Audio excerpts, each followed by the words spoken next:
بسم اللہ الرحمن الرحیم۔ سورہ البقرہ کے 7ویں رکوع میں موسیٰ علیہ السلام کی اپنی قوم کے ساتھ ہم کلام ہونے کی چند آیات ہیں جن میں ان کی قوم پر کیسے ذلت و رسوائی نازل ہوئی، کیسے وہ اللہ کے غضب کا شکار ہوئے، چند واقعات شامل ہیں۔ یوں آیت شروع ہوتی ہے کہ یاد کرو موسیٰ، جب اپنی قوم کے لیے موسیٰ نے پانی مانگا تو ہم نے فرمایا اس پتھر پر اپنا عصا مارو، تو فوراً اس پتھر میں سے 12 چشمے پھوٹ نکلے۔ عصا کیا ہے؟ عصا حضرت موسیٰ علیہ السلام کو معجزے کے طور پر عطا ہوا۔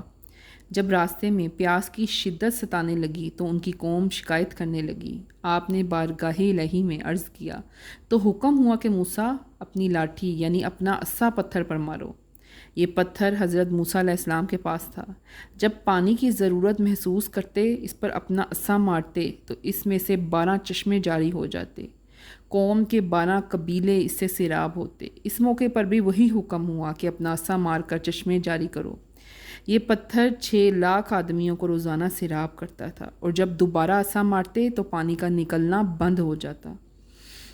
حضرت موسیٰ علیہ السلام نے اپنی قوم سے کہا کہ کھاؤ پیو اللہ کے رزق یعنی آسمانی طعام من و سلوہ کھاؤ، اس پتھر کے چشموں کا پانی پیو جو تمہیں فضل الہی سے بغیر محنت میسر ہے، اور زمین میں فساد نہ اٹھاتے پھرنا، شکر گزاری کرو اس کی جس نے تمہیں یہ سب عطا کیا، اتنی نعمتیں عطا کیں۔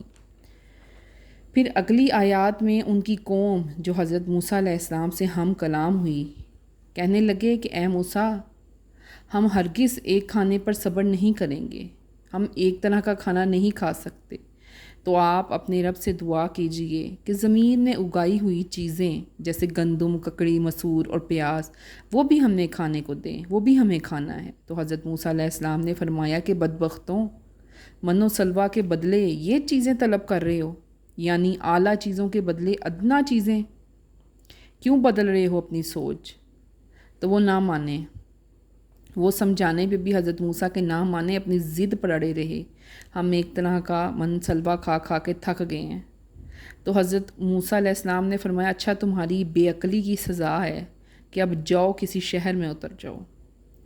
شہر اس وقت اس جگہ کو کہتے تھے جہاں ہر چیز میسر ہوتی تھی، جیسے یہ لوگ مانگ رہے ہیں نا، ککڑی، گندم، جو، پیاز، مسور، سب ادھر میسر ہوتا تھا۔ لیکن کچھ لوگ اس وقت شہر کو مصر بھی کہتے تھے، شہر مصر میں سب کچھ موجود تھا۔ تو جاؤ، اتر جاؤ اس شہر میں جہاں تمہیں جو تم مانگو گے نا وہ تمہیں مل جائے گا، جو تمہیں چاہیے وہ تمہیں اس شہر میں یعنی اس جگہ میسر ہوگا۔ یہ ککڑی، یہ گندم، پیاز یہ کھانا چاہتے ہو، یہ کھانا گناہ تو نہیں ہے، لیکن من و سلوہ جیسی نعمت کے آگے یہ سب بیکار ہے، اور وہ بھی بغیر محنت کے، تو بات ہی اور تھی۔ اگلی آیات میں ان پر ذلت، نادانی مسلط کر دی گئی، یہ لوگ اللہ کے غضب کا شکار ہو گئے۔ اس غضب کا کیا سبب تھا؟ وہ نعمتیں تھیں جن سے انہوں نے انکار کیا۔ ہر طرف یہ لوگ منع کرنے کے باوجود بھی پھر سے فساد مچانے لگے اور انبیاء کرام کو ناحق قتل کرنے لگے۔